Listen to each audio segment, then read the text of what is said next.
Mark VI Corvus Armour. At the end of the production of Mark IV armor, a long-term research project began to replace it.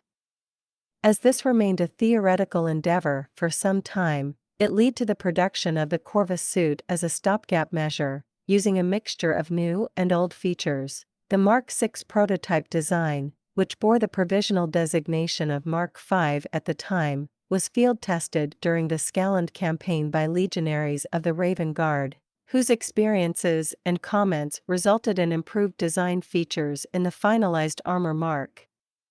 Mark VI armor offered no better protection levels than the Mark IV, but incorporated more efficient internal systems where power routing and autosense were concerned. Power systems were given backup redundancies with no increase in weight, while both olfactory and auditory sensors were improved. Additionally, the armor featured the best stealth capabilities of all power armor marks so far designed, as well as a new method of compartmentalizing components that allowed them to be swapped out with pieces from previous marks with ease.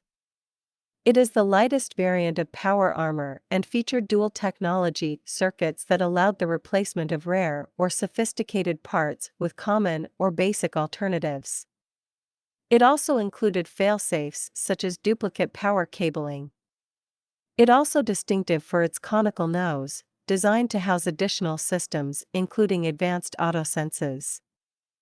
The studded left shoulder pad, taken from the previous Mark V pattern, commemorates the glory of those heroes who stood at the Eternity Gate alongside the Emperor himself.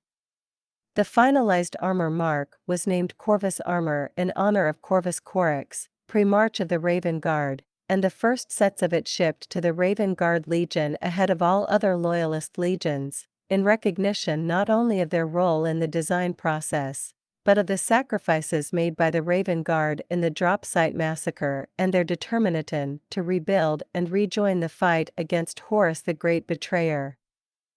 The Mark VI features clean, sleek lines, due to the routing of power cables. Under the exterior armor plate, abdominal covering of these was one of the suggestions made by the Raven Guard, and the increased sloping of the helmet design.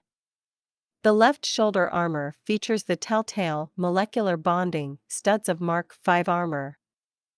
The initial suits did indeed use the ablative technique pioneered in Mark V suits, as paucity of supplies during the heresy meant that some sacrifices still had to be made, even with a new armor design. In later years, the left shoulder was armored to the same level as the right, but the studs were still affixed in a deliberate continuation of the honored design that had won the Horus heresy for the Imperials. The Alpha Legion was able to acquire small numbers of Corvus armor and modified it according to their legion's own needs. Built in secret, the Corvus Alpha pattern of Corvus armor saw use openly during the Horus heresy. Chaos Space Marines can be seen in this armor despite its association with Imperial Space Marines. They captured a significant quantity of the suits on Mars during the heresy, as well as Mechanicum production facilities, and were therefore able to produce their own Mark VI suits. Mark VI armor was first issued during the later stages of the Great Crusade, and it was in wide service by the time of the Horus heresy. And while it may be most associated with forces who employed stealth and infiltration tactics such as the Raven Guard or the Alpha Legion, every legion was issued with this mobile, relatively lightweight armor mark. Even the Iron Warriors, who were well known for their preference for heavier armor. By the time of the Siege of Terra, Mark VI was the most numerous pattern in service. The Loyalist legions defending the Imperial Palace had whole chapters equipped with Mark VI armor, while the Dark Mechanicum hacked the data vaults of those still loyal to the Emperor to provide the designs to Horus and his forces. With countless forged worlds under the control of the War Master, production of Mark VI armor continued apace, and the Emperor's children in particular used it en masse during the Siege of Terra. The predominance of the Corvus armor would continue well into the Scouring and the present age. Within the Warhammer 40k community, Mark VI armor is often called Beaky or Beakies. Mark 7 Aquila Armor. Mark 7 armor, also known as the Aquila, Imperator, Eagle Armor or Armorum Impetor, was developed during the Horus Heresy, and remains in use as one of the most common form of power armor 10,000 years later. It represents the final major development of Mark 6 armor. While the final battle for Mars was underway, the Imperium realized the planet would eventually be lost. Armor development teams were transferred to Earth to continue, incorporating their latest work into the armor type that would become Mark 7.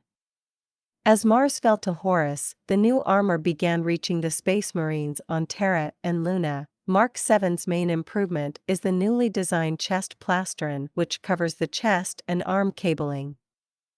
The chest bears the imperial eagle, giving the armor its common name of Armorum Imperator, or Eagle Armor. This mark abandons the studded shoulder armor plate and replaces the helmet. As Mark 7 is a development of Mark 6, both have a great deal in common, and parts from one mark are readily interchangeable with parts from the other. Like the helmet, Mark 7 contains its own backup power supply and a solar array to recharge this, so the suit can operate even without its backpack, though only a short time. Mark 8 Errant Armor. The suit itself is a highly modified Mark 7, with additional fixed armor plates on the torso that now enclose all of the suit's cables, which were vulnerable to weapons fire, and a new armored collar protects the helmet's respirator, and also addressed the vulnerability issues of the neck joint, which had been known to act as a shell trap. A round could hit the chest armor and be deflected up into the neck joint.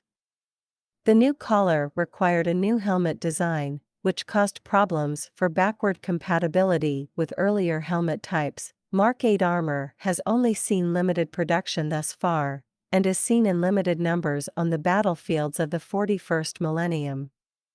Often, it is worn by veteran Space Marines as a symbol of rank.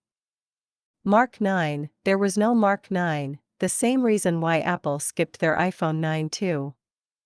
Mark 10 Tacticus Armor. Mark 10 Tacticus Armor is a suit that combines the most effective elements of ancestral Horus Heresy patterns of plate with more recent developments in power armor technology. The Mark 10 was developed by Mugos Belisarius Call at the same time as the Primaris Marines. These suits are currently carried into battle by Primaris Space Marines during the unfolding Indomitus Crusade. The Mark 10 is a design more versatile than its predecessors. There is no single appellation and design, but instead a modular system of ceramite plating that can be adjusted for a multitude of tactical roles, from the scouting and reconnaissance capabilities of Phobos pattern all the way up to the heavy Gravis pattern worn by aggressor squads.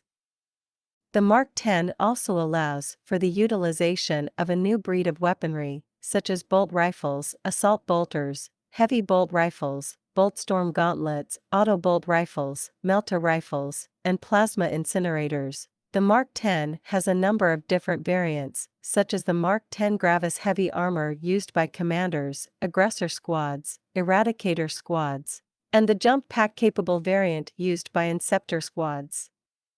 The Gravis pattern of Mark 10 armor is more heavily protected and allows for a level of protection near Terminator armor level, but with the flexibility of standard designs.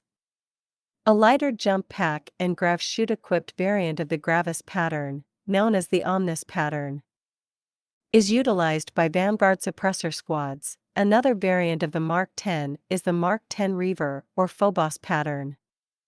The suit's lighter weight ceramite and streamlined design allow for greater mobility, and its servomotors are engineered to be completely silent. The design, however, sacrifices protection for stealth and speed. As their name suggests, they are used by Reaver squads and Vanguard Space Marine squads.